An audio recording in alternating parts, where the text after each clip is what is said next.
Today we're reacting to Patrick CC's Oprah is not who you think she is. Now, I have heard of, Oprah, of course. Everybody knows who's Oprah. But she's been in a little bit of controversy with, with a lot of shit. But when Patrick CC makes a video about this, it's about to be fucking crazy. So, all right, let's get this shit on the road. Oprah Winfrey was not friends with Jeffrey Epstein. She never went to a Diddy party, and somehow throughout every controversy she ever faced over her 40-year career, it was merely just a misunderstanding and she was completely innocent of any wrongdoing. Well, that's the official narrative. Whether she was platforming horrific offenders, exploiting victims for content, diverting attention away from Harvey Weinstein's crimes, starting a school in South Africa for young girls who ended up being abused by the employees, or her terrible Hawaii charity, the official narrative. I saw the Hawaii one, bro, and it was fucking crazy. She was really getting cooked on Twitter for that a lot.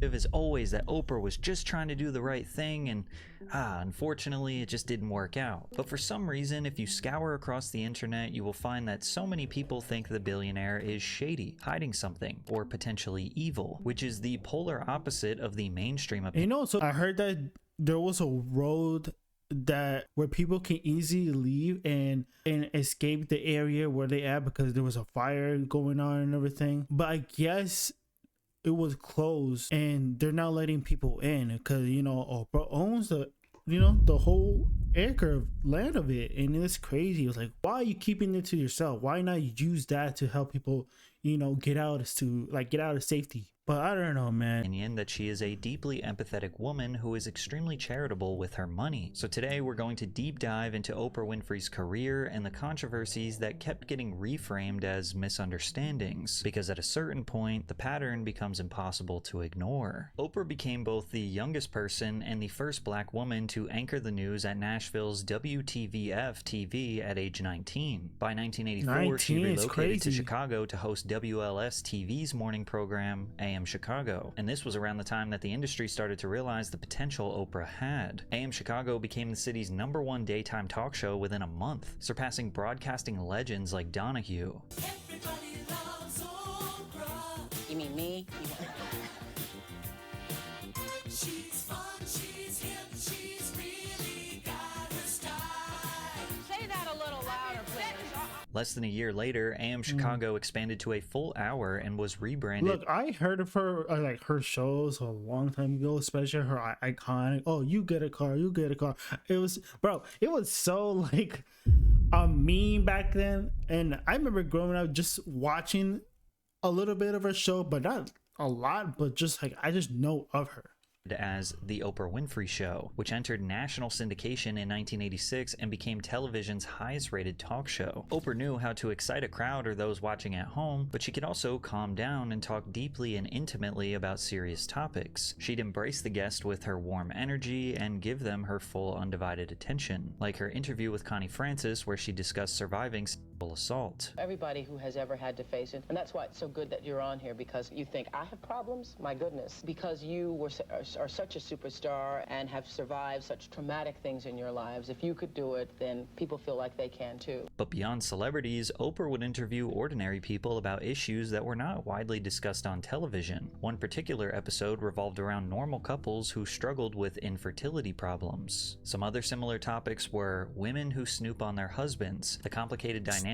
between mothers and daughters, and even women who were involved in the usage or distribution of cocaine. Oprah's style of discussion felt natural and honest. Millions of viewers at home could relate to these testimonies, watching people on television describe experiences that they had gone through themselves. However, not everyone was exactly celebrating Oprah's newfound popularity. This article from 1988 is technically complimenting her, but it reads like they are insulting her. Few would have bet on Oprah Winfrey's swift rise to host of the most popular talk show on TV. In a field dominated by white males, she is a black woman of ample bulk, usually over 190 pounds, though she has lost 24 of them since starting a medically supervised all-liquid diet 3 weeks ago. What she lacks in journalistic toughness, however, she makes up in plain-spoken curiosity, robust humor, and above all, empathy. But before we dive... Bro, what was the whole point of you mentioning her way at all? Bro, that is crazy. Even back then, it was hard for a woman, not just a woman, a black woman, to be in a fully dominated like a male, industry, I guess. Yeah, you gotta give credit where it's credit is due, because she really did her thing back then. Yeah, that's crazy. Why? I don't understand why they gotta mention her weight. Dive deeper, hear me out for a second. You're eating french fries at the beach and you want to take a quick dip in the ocean, so you put a seagull on watch. That's not security, that's catering for the seagull. There's a reason you wouldn't trust a seagull with your fries, just like there's a reason you wouldn't trust your insurance company with your case. Morgan & Morgan has a proven track record of fighting prejudice about her information. You can go to forthefaceprejudiceabout.com/Patrick. I'm gonna have to skip that. Oprah faced prejudice about her race, weight, and lack of formal education. She came off as a regular person just trying to relate to regular people. But beyond the prejudice, there were also real criticisms about how Oprah approached these topics. Her show focused more on how stories felt, rather than breaking them down in any kind of expert or academic way. Oprah wasn't bringing on specialists who could accurately explain why these people were in the situations that they were, but to be fair, many of the topics didn't really demand that level of analysis. These were everyday problems discussed by everyday people. But something interesting started to happen. Simply by hosting these conversations and validating people's stories, Oprah herself started to be viewed as someone to trust in a broad range of subjects. Even though she wasn't presenting any research, expert consensus, or long-term data. Her authority got even stronger when she used herself as an experiment for extreme weight loss, and it launched her into mainstream fame. Oprah went on a 4-month-long medically supervised fast program called OptiFast, where she bragged about not eating any food for the entire duration. OptiFast is considered a supplemental fast, meaning that the patients subsist on high-protein, vitamin-packed powder mixed with water. The formula is taken 5 times a day to substitute for eating. Total daily caloric intake is 420. Wait, that cannot be healthy at all, or something like I don't know anything about, when it comes to supplements and how much you got to take and calories, stuff like that. I just started working and everything. I'm still trying to figure this out, but having to not eat at all is not healthy. You have to eat food. You know what I'm saying? Sure, don't eat unhealthy food, but eat that is very healthy. You know what I'm saying? Eat that is good for your body, protein including, of course. But I don't know. I think just having to just use supplement all the time cannot be that healthy, right? I don't know. Tell me guys in the comment section below. What do you guys say? Do you guys know about that? Went from 212 pounds to 145 pounds in 4 months, and to celebrate her new body, she brought out a wagon of disgusting fat that represented the amount that she had lost. At the time, I felt it was important to show it in that way because I'd starved. I'd literally starved for 4 months or 4.5 months. The fat loss Holy episode in shit. particular caught the eyes of 62. I can't even last like a couple of days. Bro, I'm not gonna lie to you. I tried doing that where I don't eat anything, but you're just like what's it called? You're just starving yourself to the point where once you just break that, once you break it, you start to eat more. You know what I'm saying? I tried not to eat anything, but the more I don't eat, the more I want, like, I crave more. You know what I'm saying? So I don't think it's a great idea. I don't think it's the greatest diet. I'm pretty sure many people have done it, but I don't think it's the best option when it comes to like losing weight and stuff like that. And it might work for some people, but to me, I don't think it's the greatest idea to just not eat anything at all and just rely on supplements. I'm sure that some supplements could help, but I don't think you should overly use it all the time. Just focus on eating what's right, drink a lot of water, and go to the gym. Million viewers. During a period when everyone watched TV exclusively, this stunt almost got as much attention as the Super Bowl that same year. This was dangerous because it made an extreme, tightly controlled medical program look like a simple starvation diet, and the 62 million viewers who watched didn't have the doctors or financial means to attempt this safely. By Oprah celebrating the results without emphasizing the risks, the message became dangerously simple. This worked for me, so it could work for you. And suddenly, one supervised fast gave Oprah the perception as an expert in nutrition. She started making diet plans, and dangerous foods a recurring theme on her show, which would eventually get her into some major legal trouble down the road. But by Holy 1988, Oprah was on top of the world. She founded Harpo Studios, becoming the third woman in American entertainment history to own her own studio. She now had more potential than any other talk show host or any other media personality in history. She had massive ambitions, and it quickly became clear that she was willing to do anything to get to the top, pushing Whoa. boundaries of what daytime television could get away with, like when she brought on a gang of white supremacists on her show to discuss their worldview. I just heard what you said. You just said, I don't sit with monkeys. You think because she's black, because I'm black, we're monkeys? Is that? That's a proven fact. A bunch of low IQ racists came on Oprah to spread hate, and she did very little to push back or challenge what they were saying. The very moment that the white supremacists left the show, Oprah realized that she had platformed a very dangerous group of individuals, and she swore to never do it again. When they left, I made a decision that I would no longer allow the platform that I had to be misused by people who were carrying any form of negative energy that could create more negative energy in the world. That what I thought I had been doing was allowing people to see how violent, how abusive, how not smart they were, that I was actually doing the opposite. But this wasn't exactly the truth. Oprah continued to platform people with dangerous ideologies, and things got dark quickly. Winfrey slowly stepped away from logical, ordinary discussions and entertained more sensationalism. One of her most successful series was about a phenomenon called the Satanic Panic. It was a wave of moral panic that swept across the nation, as many Americans believed that secret satanic cults 30 sacrificed by Satan's cult. Whoa, what the now I just don't understand how people just get into cults like that. And honestly, I don't know how people just see this as like their way of like living, you know what I'm saying? People in police and drugs began to grim the harmful bodies. Holy shit, that's crazy.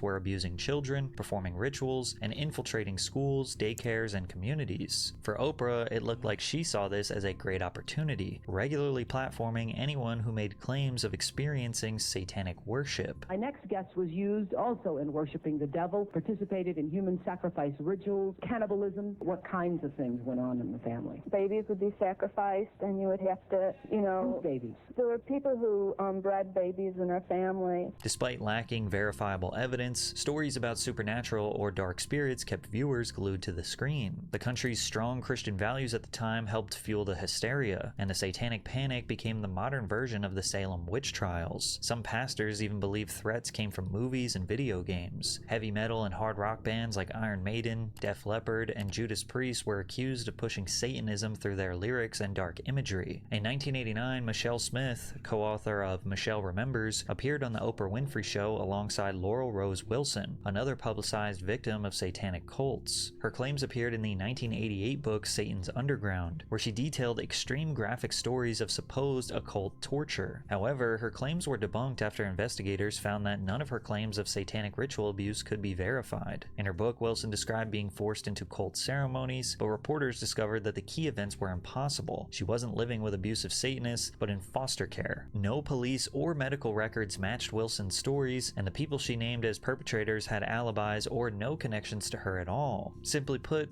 her book was all hearsay, but Oprah had her on anyway. Similarly, Smith's Michelle Remembers was debunked through basic fact-checking. Journalists found that a lot of the dramatic events Michelle described, like month-long rituals, car accidents, and hospitalizations, had no records or evidence. And despite both of these books being entirely made up, almost closer to science fiction, both women's experiences were presented by Winfrey as incontrovertible fact, and not once did she question the authenticity of any claim in either book. But Oprah did not stop there. She brought on a young boy named Duffy Strode, whose family was being chased out of town for stirring up fear in Marion, North Carolina. Whosoever therefore shall be ashamed of me. In your own word, tell us, what does that mean?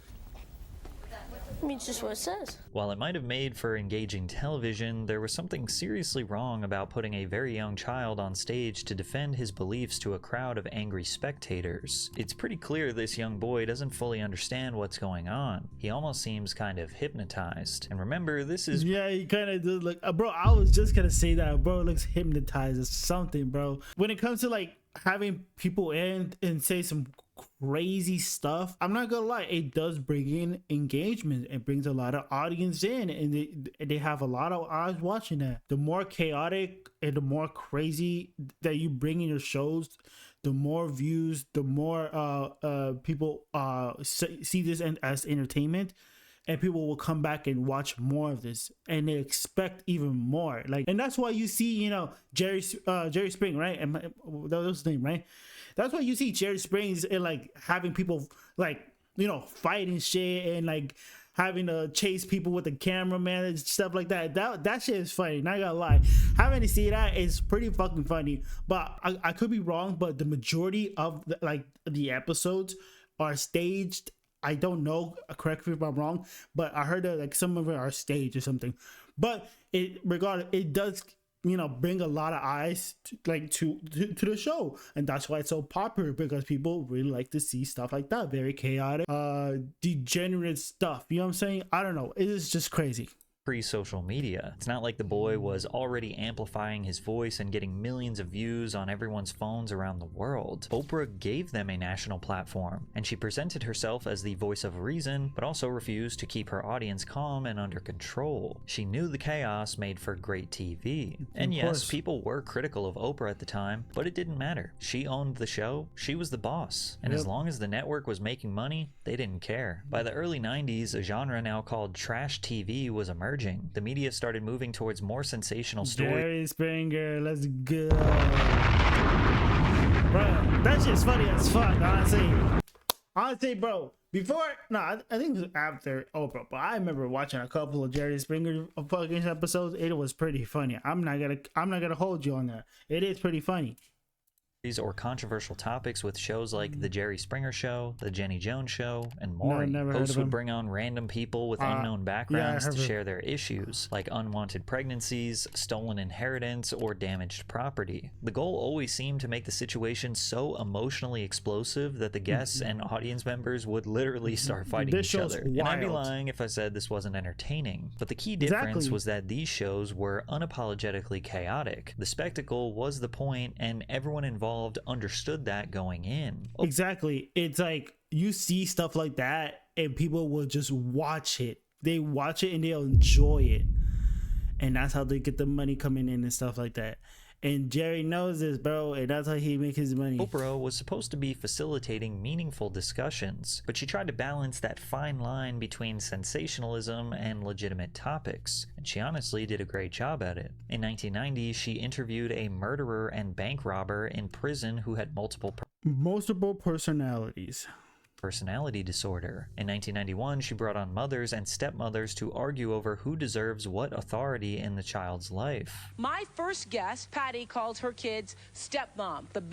She's here with her daughter, Tina. Tina claims that she loves both of them. Tina's stepmother, Sharon Saylor, says Patty is jealous because of the close relationship that she has with Tina. In 92, she brought on gay people who were fired from their jobs for being homosexual, and then brought on employers to defend their decision to fire gay employees. Employment is a right that we have as an employer to whether we hire or fire somebody. By the same reason that I would not knowingly hire a homosexual, neither would I knowingly hire a prostitute or someone who is a gigolo or someone who is a womanizer, because I think I have that right to project a certain image for my company. In 93, she had a segment called Why White Men Fear Black Men, where white men express their views on racism to other black men's faces. I don't feel that the white race, I mean, how long can we continue to be guilty? Wrongs were done. It's a shame. There are wrongs presently. But how long can you play on the same thing? Something happened 20 or 30 years ago. And to her credit, she seemed to do a good job.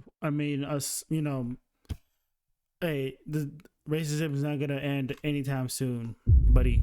Like, it's, oh shit, bro. it even today, and we're still dealing with issues like this. You know what I'm saying? That's how the world is. At creating these fair environments where individuals with varying opinions can all get a chance to voice them, leaving the audience to decide what to believe. However, she did not give that same grace to celebrities, because in Hollywood, celebrities are expected to surrender their privacy as a part of the job. Their relationships, trauma, addictions, and mistakes are all treated as fair game for someone like Oprah to poke and prod at. Plus, the audience believed that just by being on the show that they had signed up to be interrogated. One of the most awkward interviews Oprah ever had on her show was with Michael Jackson, where she continuously— Oh my God. Rest in peace to Michael Jackson, bro. They really did him dirty, bro. I don't think he did anything wrong. I think he's innocent. Really, digging into the rabbit hole, and there was just a lot of stuff that has never been, talked about. But in the beginning, I believe, in the beginning, people were making jokes about him, but we're going, kids in his house and stuff like that. I believed it, but like years later, when I was like when I was a little older, I started finding out that something didn't really add up and everything. So the more I got into it, the more I started thinking like, yo, this is kind of weird. Wait, this doesn't make sense at all. Asked questions about his trauma that he grew increasingly uncomfortable answering. I had pimples so badly, and my father teased me, and I just hated it. I cried every day. Your father would tease you about your pimples? Yes, he would tell me I'm ugly. What's your relationship like with him? I love my father, but I don't know him. Mm-hmm. Are you angry with him for doing that? Sometimes I do get angry, yes. I don't know him the way I'd like to know him. But this was Michael's first televised interview in 14 years, so she was not going to miss out on her opportunity. So he would tease you, make fun of you? Yes. Did he ever beat you? Yes.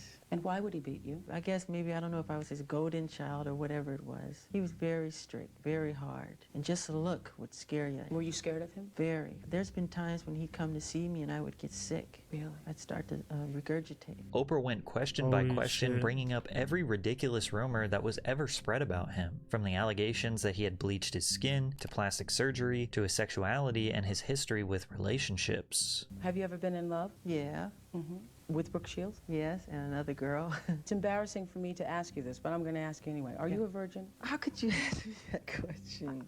I just want to know. I want to know. Oh my God, Rick. This is, oh my God, this is weird. You don't just ask somebody if they're virgin. Hey, that's their business. You ain't got to know. Don't matter if he's, the king and pop. Just, respect his fucking boundaries. Respect his, his witch. You know what I'm saying? That's something that's private. I mean, respect his privacy. That's what I meant to say. Openly. You can call me old-fashioned if you want, but to me that's very personal. So you're not going to answer it? I'm embarrassed. So you're not going to answer it. Oprah's a rude person. She really thinks she's entitled to get an answer. Michael responds with class. She didn't deserve it. Oprah has no boundaries. Asking celebrities unrehearsed questions put her in total control. The famous guests knew that if they reacted normally and pushed back, Oprah's massive audience might turn against them and ruin their reputation. And because of this, every visit to the Oprah Winfrey Show was a bit of a gamble. They know talking with Oprah would be a big promotional tool for their career, but they could easily be caught in a trap where they might be forced to reveal personal secrets. Like when Oprah interviewed Broadway legend Nathan Lane and asked about his sexual orientation. But luckily, Robin Williams saved him. Taking that role and being like typecast and people forever saying, are you not? Is he, honey, I don't know. Girl, you changed just in the middle of that sentence. Don't make me come out there. I don't think Oprah was trying to out me, but I said... Hey, rest in peace to Robin Williams, man. Hey. He was, he's one of the good ones, man. Robin beforehand, I'm not prepared. I'm so scared of going out there and talking to Oprah. I'm not prepared to discuss, that I'm gay on national television. I'm not ready. And then, of course, she was like, how come you're so good at that girly stuff? And then Robin sort of swoops in and diverts Oprah goes off on a tangent and protects me because he was a saint. Oprah tried as hard as she could to get some sort of juicy gossip or headline from Prince, but he knew what she was doing and wouldn't give in. Have you ever perceived yourself as being weird in any way? Yeah. Yeah. I understand everything's relative, not weird to me. And you're living in Minneapolis, of all places. Minneapolis, yeah. I will always live in Minneapolis. You will always live here? Why? It's so cold, it keeps the bad people out. Some people even think that he was low-key dissing her by saying it keeps the bad people away, since she was clearly hating on Minneapolis for some reason. Oprah also turned her sit-down with Toni Braxton into a straight-up interrogation about her finances and lifestyle, shaming her in front of the entire world. You know, it's crazy, just a side note, but like, that's how the internet nowadays, like social media nowadays, you want to get some views, you want to get some attraction and followers and stuff like that, you just gotta just start some bullshit, you know what I'm saying, with drama, gossip and stuff like that, especially in our own community, you know what I'm saying, in the Mexican community, there's always gonna be some drama, some bullshit, and that's how they get views, that's how they get followers, and that's how they get their own little cult. It's sad having to see that become a normalized thing, because I don't think it should be okay to, you know, go on the internet and just start some bullshit for no reason, only to get clips, to get views and stuff like that. I don't know, it's sad, you know what I'm saying? It's I don't know, I just think it's really fucking stupid. R-O-K-E broke? Broke. Like broke, no money. But that could really fuck up your mental health so bad. You have no idea, bro. I can't imagine so like the amount of like just hate, the amount of just bullshit people say in the internet, and yeah, that's awful, bro. Oh, money. Like net worth what? Negative. Negative. Negative. She has filed for bankruptcy. Damn. So freaking mean to me. I was in shock. Do you take responsibility for the situation that you're in right now? 100%. I couldn't believe it because I loved her so much. I admired her and looked up to her. And she pretty much reprimanded me. I read that you were upset about stories that your overspending caused this. She says to me, I hear you have Gucci flatware. I'm Oprah Winfrey and I don't have Gucci flatware. First of all, I didn't know Gucci made silverware. Oprah even asked a very young Mary-Kate and Ashley Olsen about rumors regarding their weight. She wasn't satisfied with the 17-year-old twins' response and decided to dig deeper. There's a new rumor that's recently surfaced has really upset you, right? You know, the one about eating. People are going to write what they want to write. Either you're too fat, you're too skinny, and people are just going to write what they What size are you, by the way? Size. Yeah, I was like really sure. And as the years went on, That's Oprah's crazy. empathy felt more like a tool to extract as much information and emotion as she could out of her guests. A great example of this would be her interview with Kelsey Grammer. In a short span of time, his grandfather died of cancer, his father was murdered, his brother died in a scuba diving accident, and his younger sister was abducted, violated, and left for dead. If anyone needed a gentle... Shit, that is crazy. Nah, Oprah, I don't know what she's gonna say, but it's probably some fucking wild shit. Interview, this was the guy. However, Oprah seemed like it wasn't enough for him to share his story. It was like she wanted him to relive it all over again. When my sister died, 2 years... You say my sister died. Your sister was brutally and murdered, which is... Oh god, bro, come on, dude, why you gotta like, you know, dig the fucking, you know what I'm saying? a little different than just dying. You still miss her, I can see. Do you ever get over it? She really rubbing Why does she the keep wound, saying bro? brutally murdered? I mean, geez, he knows that. He doesn't need to be reminded of it like Exactly. that. But besides her fake empathy, Oprah had That another is secret crazy. weapon, and that was that she could alter or edit any interview if it didn't go her way. Rapper Ludacris claims that she used her power to manipulate their conversation before the public ever saw it. But first, you have to understand that Oprah simply does not like hip-hop. I've been known for not being a big fan of rap music because of misogynist lyric and because of the use of the N-word. You obviously feel differently. A little bit. A little bit. Therefore, her coverage of rappers and conversations with rappers should be viewed through a different lens, considering Oprah is extremely biased against them. But when Oprah had Ludacris on her show to promote his new movie Crash, she interrogated him as a rapper, even though he was there as an actor. I was there for Crash, for the movie. Yeah. And basically she said something about not agreeing with my music, but she thought I did great in the movie. And of course I was up there with the whole cast of Crash. Mhm. And so I didn't necessarily feel like that needed to be said. You know, you didn't agree with my music. And even if you don't agree with certain songs I made, say you don't agree with certain songs, don't say you just don't agree with all of my music. Right. So it was a lot of comments that actually basically she was able to say what she said, and then I had my rebuttal. And when I saw the final show, her comments were in there. Right, was in there, but yours wasn't in there. And mine weren't in there, so it just looked like I kind of took it. Like, was just quiet. On one hand, Oprah offered something almost no one else could, a platform to millions of people. But she was the gatekeeper. You were stepping into her world under her rules, and when one person controls the questions, the framing, and the final edit, you are powerless. And with Oprah being the biggest show on television, making fun of her was one way that Mad TV's Deborah Wilson connected with some of Oprah's critics. Today's show is about grieving. Damn it! That's okay, girlfriend. I'm just gonna smile and think about the money. All right, let's make the loss of a loved one fun! Woo! Okay, here we go. Oh, yes. Come to mama. Who the hell is that on the monitor? Is that Cedric the Entertainer? No, Oprah, that's you. Oh, girlfriend, look, I had a rough weekend, okay? I gained over 180 pounds. I told you to take me only with the thinning camera. Now, you could think that this was done in poor taste, but others felt that Oprah had profited enough off others' trauma, and it was only a balancing act that she had some coming her way, like this sketch making fun of Oprah dunking on someone else's eating disorder. I would stuff myself with sweets. I understand how you feel, Mary, because I, too, was a victim of overeating when I was just a child. It was my great shame for years. Anyway, by the time I was 12, I had ballooned up to 300 pounds. Nothing. I ballooned past 300 pounds by the time I was 8. In school, high jumpers landed on me. Damn, Okay, there's really back to cooking me. her. I started to diet like a fanatic. I tried every diet in the book. Oh, yeah? Well, I tried every diet there was. Water, fruit, no carbohydrates. And I still kept gaining. Finally, I had my mouth welded shut. Despite Mad TV pointing out the negative aspects of Oprah's authority, her ratings were through the roof. Her show drew 12 to 13 million viewers on an average weekday. What the fuck? That is crazy. It drew 12 million to 13 million views on an average weekday. Bro, imagine that.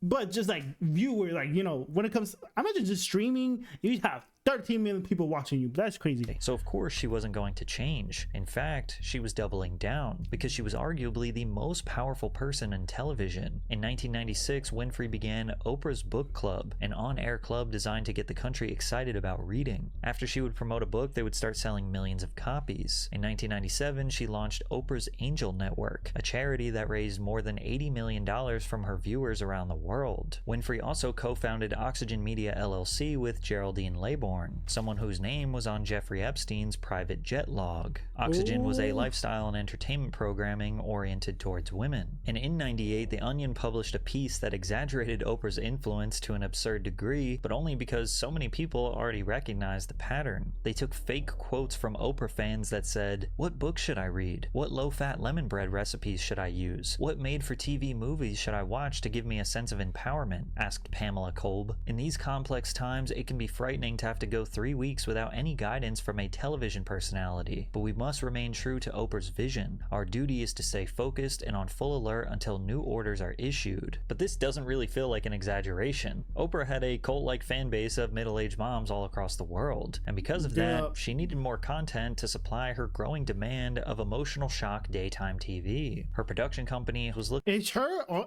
is what's called, is her audience just middle-aged women now?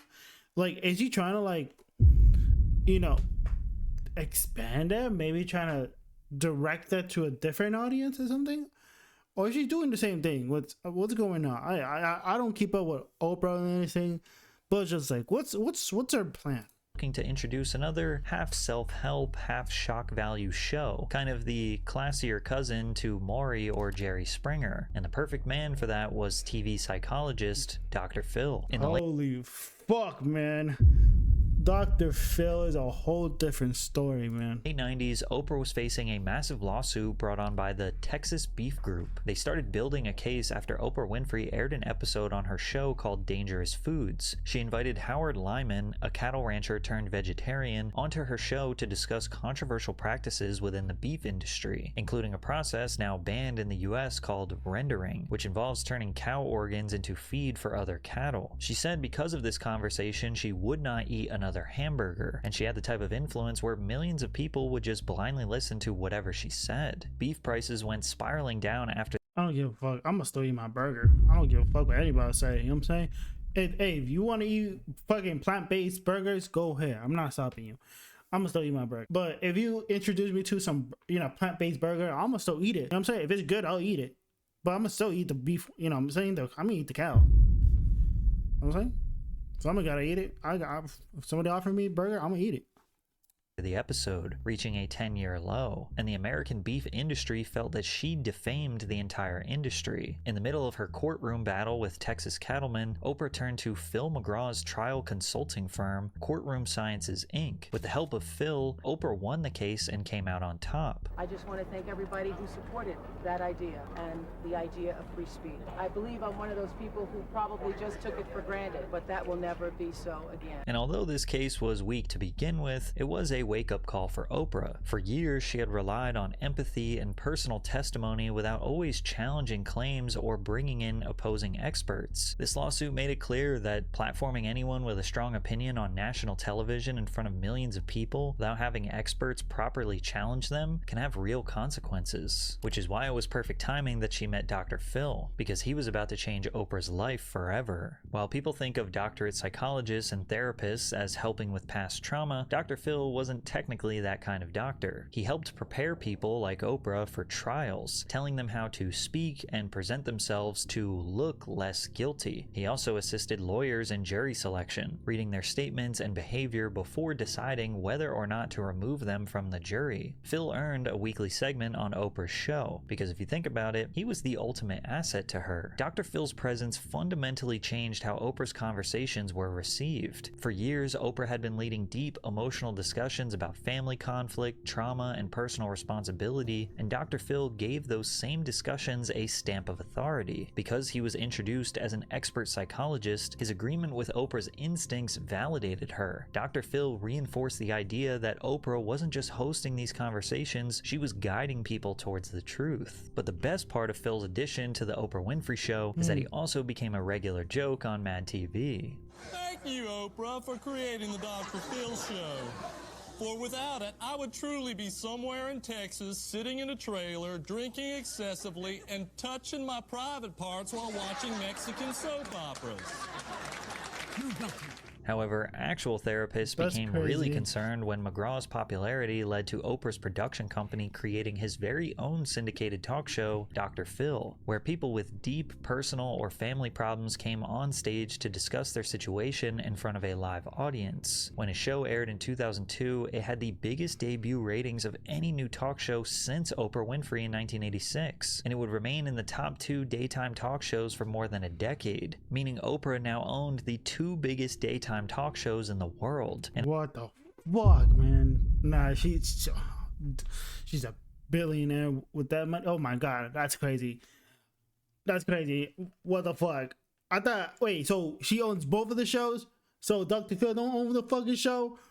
What the fuck? Like, how much money did she make? At the same time, she officially I know she's a billionaire, but like damn. Became a self-made billionaire. And despite the show's popularity, Phil McGraw has long been the most controversial mental health expert on TV. Professionals have criticized Dr. Phil's style of advice, describing it as overly simplistic, sometimes harmful, and not a substitute for licensed therapy. To make matters worse, Phil might have earned a PhD in clinical psychology, but he is no longer a licensed clinical psychologist and hasn't been since 2006. I heard about that too. Yeah, like he is not a doctor no more, I guess, but he's still continuing on the show because you know you gotta make money somehow. He stopped renewing his license after his TV career started to take off, but he didn't stop giving what appeared to be professional advice. After the show's peak, multiple former and current staffers alleged that the workplace fostered verbal abuse, fear, intimidation, and racism, and some claimed that guests were manipulated or treated unethically. The situation didn't get any better when it came to Phil's reputation for handling troubled adolescents. He has faced several allegations after referring children struggling with behavioral issues. Holy shit, I heard this shit like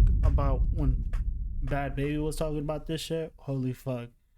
Like, she was going through it. Issues to Turnabout Ranch, a Utah-based residential treatment program. The facility has long faced allegations of sexual, physical, and psychological abuse. One former Dr. Phil guest filed a lawsuit claiming that age 17, she was allegedly assaulted by a staff member at the ranch. After reporting the assault, the victim alleges she was punished with forced labor in freezing conditions, forced to sleep on a wooden plank, and subjected to other degrading treatment. Even Danielle Bergoli, or Bad Baby, publicly described harsh conditions during her stay, including limited showers, being prevented from sleeping or lying down for days, and deprivation of basic comforts or privacy. Dr. Phil has avoided addressing these allegations and continues to recommend the facility, all while Oprah Winfrey's production company has been funding and profiting from this show. But Dr. Phil isn't the only controversial figure Oprah has brought on to legitimize her brand. As her weight fluctuated throughout the years, she was always experimenting with diets and wanting the newest information about nutrition. Ever since her liquid diet and fat wagon stunt, a lot of her audience would tune in to see her transformations following a period of weight gain or weight loss. That's when Oprah introduced Dr. Oz. Later, this decision to work together made many people believe it was just a scheme to sell meaningless products, while Oprah got filthy rich. In 2003, Oprah herself appeared as a guest on his show, Second Opinion with Dr. Oz. So she has 3 shows?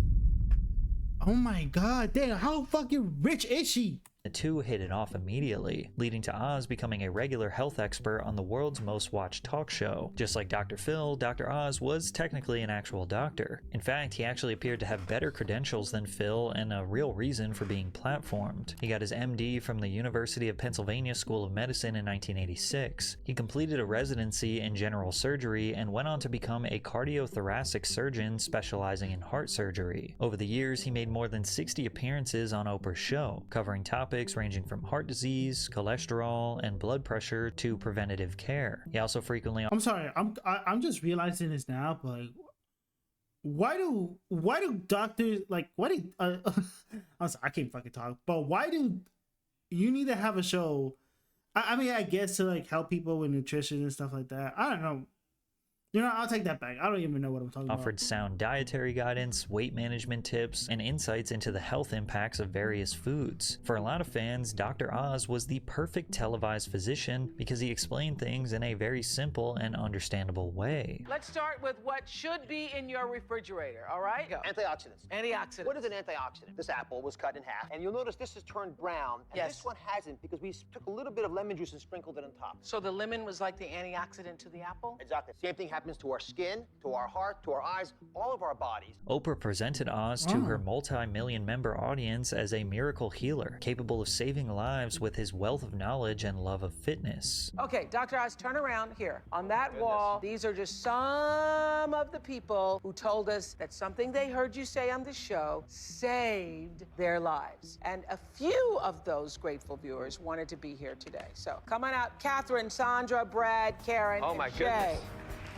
Which is why in 2009, Dr. Oz got his own show co-produced by Oprah's company. And unlike other celebrity doctors, Oz was originally known for being against supplements and scams, often being praised for a more affordable approach to helping you lose weight. Today at 4 on an all-new Dr. Oz, America's hidden health scandal. The supplements you have been taking may not be as safe as you think. Dr. Oz is uncovering the truth about the potential dangers in some of those supplements. Unfortunately, this would change as the money started rolling in. His program slowly became more of an infomercial, promoting products rather than talking about practical solutions, like this green coffee bean extract that he marketed as a miracle in a bottle.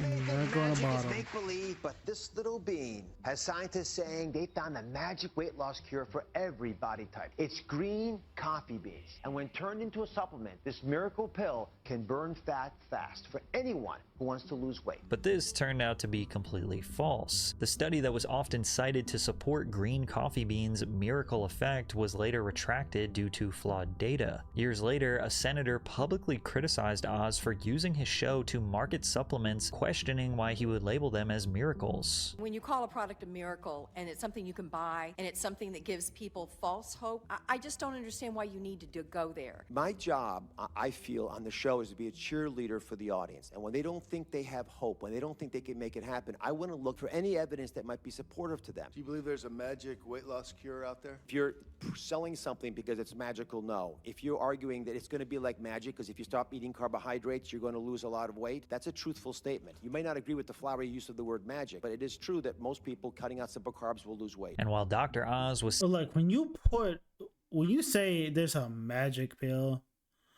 into a like in people's heads, they're obviously gonna buy it because a lot of people want to lose weight. They really, definitely want to lose weight, especially people who are in the bigger side. So you're just I guess making plant something in people's head and thinking that it's gonna work when obviously it's not, and it's really not working. You know what I'm saying? Selling magical supplements to lose weight and help fight cancer, Oprah continued her own crusade for alternative healing methods, often without much evidence to really back the claims, especially when Oprah introduced a man who called himself John of God. Unlike Dr. Oz, John claimed to be a Brazilian healer and spiritual medium, able to heal the spirit and the body at the same time. For decades, visitors would wait in long lines to meet him at the Casa de Loyola in Brazil. When their turn finally came, John would look at them briefly, often without asking questions, and pronounce the spirit of a deceased doctor or healer that was working. What the fuck? Wait, why is it like that? Why often without asking questions? And pronounce the spirit of a deceased with an doctor. Attitude. Am I wrong? Or healer that was working through him that day. And of course, when people's trauma or pain did not go away, they weren't exactly convinced of his supernatural abilities. This is who they flocked to. See, you am I tripping? Look, bro, I mean, if you're gonna do some bullshit like this, then you might as well just, act like you care. Like, come on. He calls himself John of God. Look, but his real name you're not even is convincing John me. Man who claims miracles. But what happens here is bro just gave me a fucking dab and just downright kept the pushing. And did you feel anything at all after you had been in this man's presence? No, nothing. Any logical person would look at this as nothing more than a grift. Others might see this as the early foundations of a cult. But on November 17th, 2010, Suzanne Casey wrote in Oprah's O magazine about her trip to see him in Brazil. After the death of her father, Casey wondered if John of God could help heal her grief. The article was called Leap of Faith, Meet John of God, and it was covered on the Oprah Winfrey Show. If that wasn't strange enough, Oprah even visited the healer on Oprah's next chapter, traveling to Brazil to meet him in person. And once again, due to Oprah's massive platform of millions of people who will just listen to whatever she says, his appearances across her programs helped his healing center gain international attention, drawing thousands of visitors who trusted Oprah's coverage. However, it turned oh my god, dude. Bro, you guys, not everybody, but a majority of people, you guys need to stop idolizing celebrities, influencers, stuff like that. If you just allow them to do some stupid shit like this and people believe this stuff and they'll follow that. You know what I'm saying? They'll follow them. Think for yourself, be independent. Don't idolize and make this a normal thing where people just think that they should worship a celebrity and stuff like that, which is pretty fucking stupid. Don't do that, please. You know what I'm saying? We gotta work on that. Turns out John was exploiting his authority to abuse vulnerable patients. More than 200 complaints poured in from 9 Brazilian states and 2 from overseas. And as a result, John of God had no other option but to surrender himself to the authorities. The number of sexual abuse allegations against him grew to nearly 600 women between 1986 and 2017. Now, on one hand, it's highly likely that Oprah had no idea that John of God was an absolute monster. She probably read the article and just believed that her team had done a thorough investigation before giving it the green light. On the other hand, I think you've now noticed the pattern of Oprah platforming very dangerous people. You'd think, yeah, you're starting to notice a pattern at this point. Bro, there has to be maybe a handful or maybe one person who looks at this and is like, yo, this is a pattern going on. Like, we got people scamming pills. We got somebody who's just doing some disgusting things towards women. You know what I'm saying? You start seeing the pattern, like, yo, what's going on? You're just bringing bad people, and you could be one of them. That after experiencing so many of these scandals, Oprah would be... You're allowing this shit, and when shit goes to, shit hits the fan, you don't want to talk about it. You act like you just brush it under the rug and just keep pushing, and you act like you don't even know them. You act like it never happens. You just act like it never existed. Just weird. cautious of who she endorsed by bringing on her show. But at this point, Oprah was simply too big to fail. In the 2010s, she consistently made the #1 spot on the Forbes list of the most powerful celebrities. If she made $77 million in 1 year, it was considered a bad year. And unfortunately, it seemed like the richer she got, the more disconnected she became from reality, like how she held mass. Imagine saying 70 million a million years a bad year. I'll be so pissed. You know what I'm saying? If you don't fucking like it, I'll take it. You know what I'm saying? I think I need it more than you.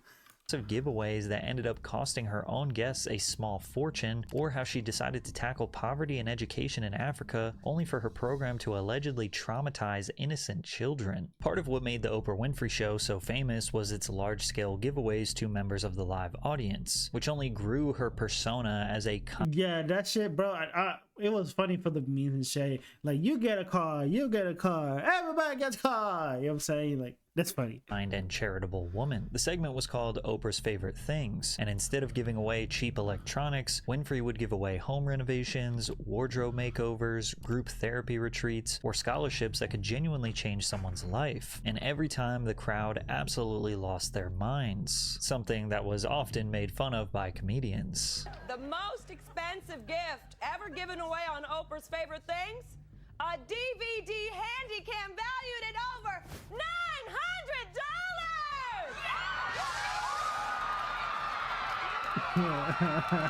Everybody here gets humpback whales! You get a humpback whale, and you get a humpback whale! But in typical Oprah fashion, to keep ratings up, she kept making them bigger and bigger, eventually giving every single person in the audience a brand new car. All right, open your boxes. Open your boxes. 1, 2, 3. You get a car! You get a car! You get a car! Oprah later looked back at the car giveaway saying, "That was one of the happiest days of my life. It delights me. It makes me so happy to see other people be happy and to be able to do that. That's one of the great joys of my life." The segment went down as one of the greatest talk show moments in history, inspiring other hosts to attempt large-scale giveaways. However, for some people, being handed a new car was actually a massive liability. While the show covered sales tax and registration for all 267 cars, it didn't pay the gift tax. Audience members were suddenly expected to pay $7,000 depending on their tax bracket. The show's producer said, "It was devastating after because gift tax is a thing, and it's always a complicated thing when you're giving stuff away." What the fuck is a gift tax? I'm just finding this out. What's going on? What the fuck is a gift tax? But we paid for the sales tax and the registration for each car, and we told the audience after if they didn't want to have to pay a gift tax, they could actually take cash for the car. And because we didn't pay the gift tax, people complained to the press, and that was devastating. What the fuck? I know, I'll be upset, honestly. It's like, I have to pay a gift tax? I don't even know that shit exists. Now, of course, being upset with Oprah over this is a little wild. It's a generous gift, and it's even more generous to give people the alternative of just receiving cash. But it was showing a pattern that Oprah was sort of detached from regular people. She didn't appear to understand that just throwing money around doesn't solve problems. In fact, it can actually create more problems. She had to learn this the hard way when she started a school in South Africa, but things got so much darker than she ever could have imagined. Earlier in her career, Oprah met with South African President Nelson Mandela to discuss strategies for addressing poverty. During her stay at the Mandela's home, she expressed her belief that education is key to leveling the playing field and shared her dream to build a school for girls in their country. 5 years later, the Oprah Winfrey Leadership Academy for Girls opened its doors. She poured $40 million into the 28-building campus for poor and disadvantaged girls. It can be a place of learning as well as living for them. We have to have a theater because this is a school for leaders, and in order to be a leader, you have to have a voice. And to have a voice, you need oration. So the idea for the school came about based on what I felt would be an honor for the African girls. And all this for free. Free uniforms, free books, free meals.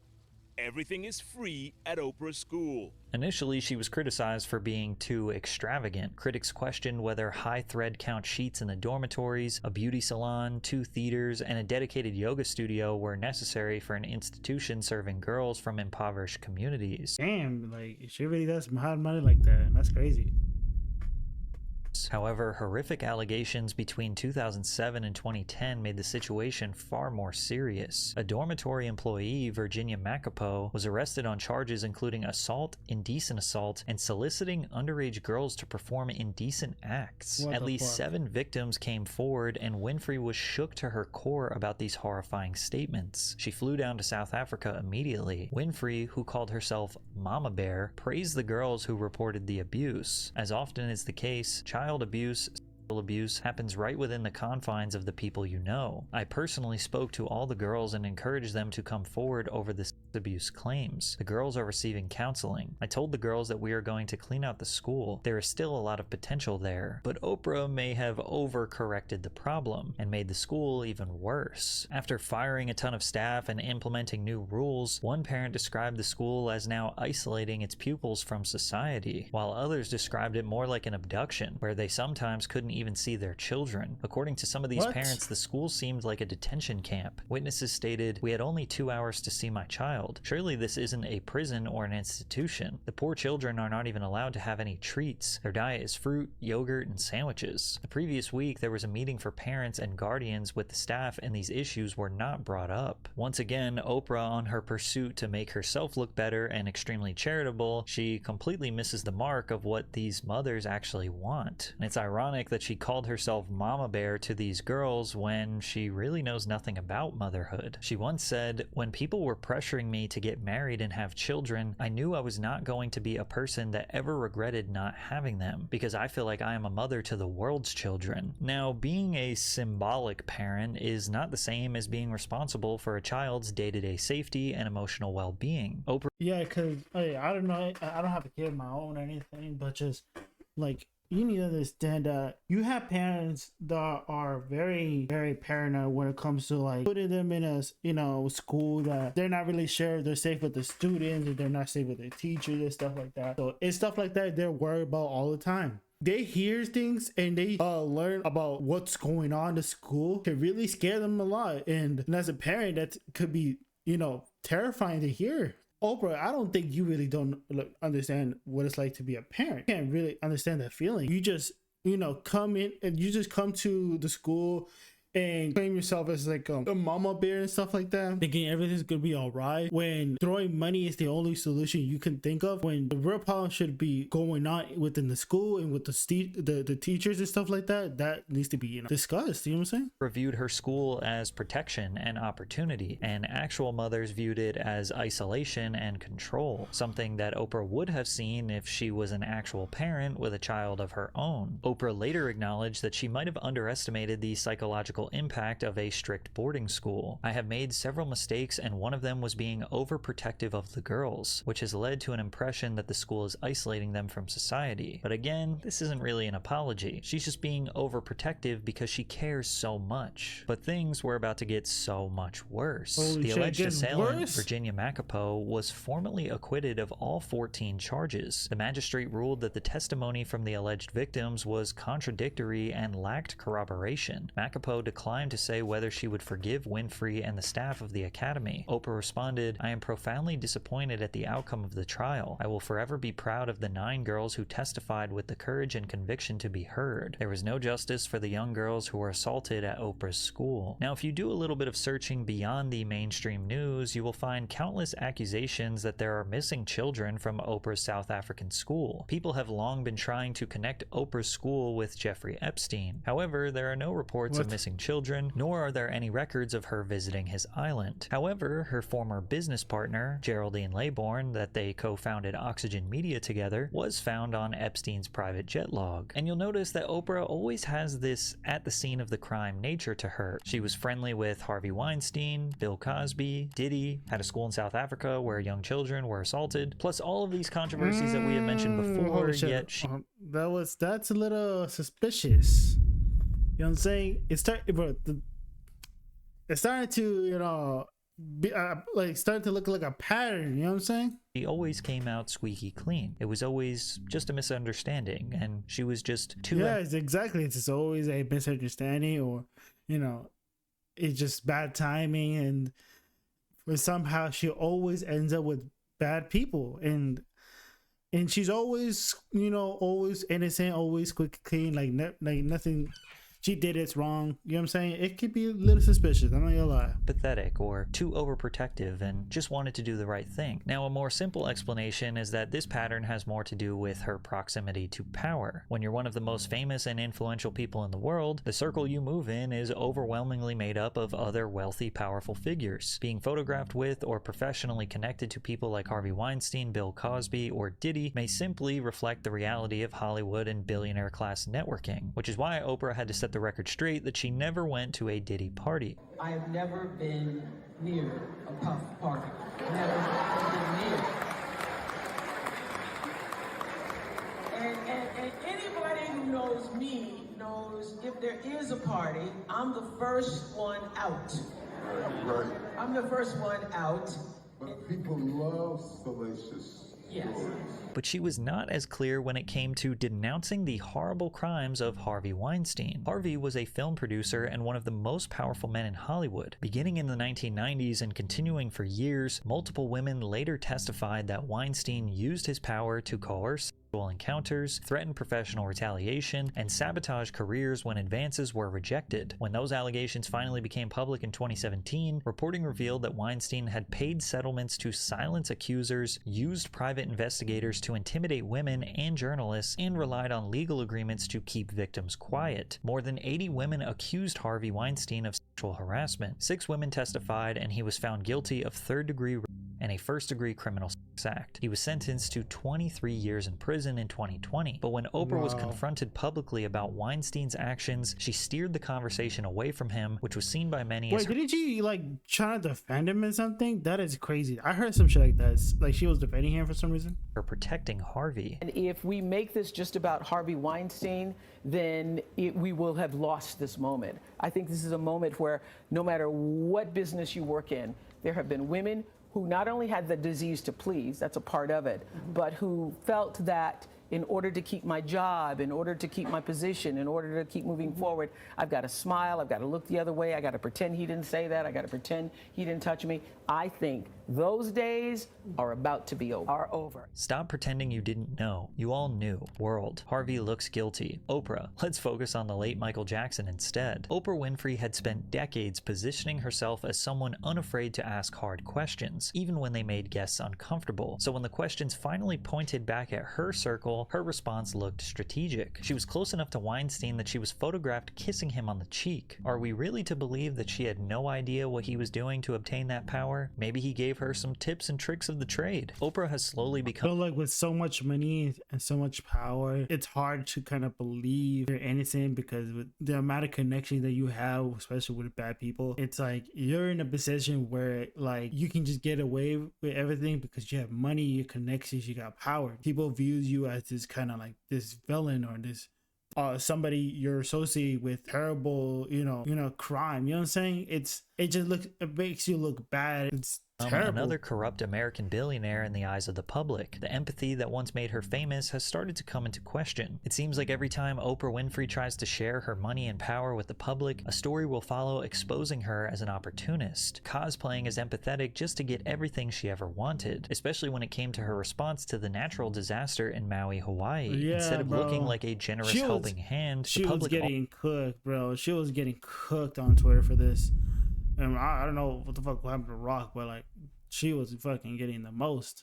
Only saw her as a corrupt landlord trying to protect her massive empire of stolen land. Oprah's connection to Hawaii began when her longtime trainer turned property manager, Bob Green, suggested she consider buying land there. Bob had been visiting a particular area of Hawaii for 15 years, drawn to its weather, mountains, and ocean views. While searching for the perfect spot, he eventually found it in a remote, upcountry region where most homes sit along moss-covered hillsides overlooking the sea. Bob encouraged Oprah to check out the nearby property that had gone up for sale, and Oprah was quick to frame her purchase as another act of generosity. Referring to Bob, Oprah said he was worried that some developer might swoop up the land and build condos. So instead, Oprah decided to buy it and build up her own private estate. Over the years, Oprah continued to buy massive plots of land all over Maui, and now she owns over 1,000 acres that she more or less keeps for herself. Now, why? Like, why do you need so much acres, bro?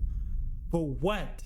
Oprah has received praise for employing native Hawaiians and preserving wildlife, but there was definitely a fair amount of criticism coming from people about how she chose to do it. And that only got worse when the Maui fire became a national tragedy. On August 8th, 2023, a series of devastating wildfires swept across Maui, including Lahaina Upcountry and Kula, becoming the deadliest U.S. wildfire in over a century. Lahaina was impacted the hardest. Dry vegetation, powerful hurricane winds, and downed power and communication lines made the fire spread incredibly fast and made it almost impossible for people to evacuate safely. More than 2,200 buildings were damaged or destroyed, and entire neighborhoods were reduced to ash. The confirmed death toll reached over 100 people. After the wildfires, Oprah and Dwayne "The Rock" Johnson launched the People's Fund of Maui, each pledging $5 million to help survivors. Just click where you see below and send a donation.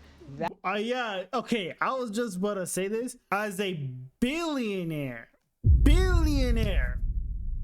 why are you asking normal citizens that works every single day, gets paid check by check, and hardly pays the bills and hardly pays the rent and everything, to donate money when you yourself already a billionaire? You know what I'm saying? Billionaire. You know how many, like, how much is that? I promise you, if you donate maybe like a chunk of that, I promise you, you're not gonna lose a lot. Like, you're not gonna go broke. You're gonna be fine. All these celebrities have all these money and they're asking people for donations. Regular people, that is crazy. That money is going to go to one of many residents who have been displaced in Maui. We guarantee it. In this case, the fund that we created with a lot of hard work from a lot of hardworking people. I mean, they did say that they already like donated like what, thousands, maybe millions ish. I don't remember, but like, I'm pretty sure you can, like, you know, add a little more to it. You can contribute a little more than that. You know what I'm saying? You got the money. You can make it back. Rock, I know you got money like that. You can make it back. Just pick up a couple of rolls and, you know, boom, you're rich again. And Oprah, I ain't gotta say much. All you just gotta, like, you know, like I said, take a chunk of your money and just start throwing that bitch like you always, you know, you just love throwing money. So what's wrong with just donating money for Hawaii? You know, the people in Hawaii, what's wrong with that? We all care about these people of Maui. As Oprah was saying, it is a clean, direct from you directly to their hands, and right away with some real immediacy, because as we're finding, as you guys around the world know, with disasters like this, the number one need is money. Is money. In hand. Now, money that you guys have. You guys are rich. We can all admit that any amount of money donating to a good cause is a good thing, and we shouldn't shame people for that. And of course, The Rock and Oprah donating $5 million is incredibly generous. Okay, 5 million. Okay. I thought it was like a couple of thousand, maybe a million, but 5 million is not bad. But still, Oprah, you are a billionaire. I'm gonna stay out of that shit. I don't give a fuck. But two billionaires giving out the equivalent of pocket change to them, and then asking hardworking Americans to donate instead, just kind of felt a little bit like a slap in the face. Yeah. In response to the unified hatred, The Rock said, "When we first launched the fund, there was some backlash. I get it and I completely understand, and I could have been better, and next time I will be better," noting it's hard to donate when the person asking you for money already has a lot of money. Ultimately, The Rock was able to get away from the story in a handful of days. He was born and raised in Hawaii, so those people didn't feel as much anger towards him. However, Oprah still hasn't been able to live this down. Winfrey told CBS that she was terrorized and vilified online following the announcement of the fund. "I was so excited about it, and then I got up the next morning and I saw all of this vitriol, and I was like, whoa, what happened here?" For the millionth time, Oprah was just trying to do the right thing, and she was excited about it, and she didn't understand why people were so mad at her. And because people were You really don't know.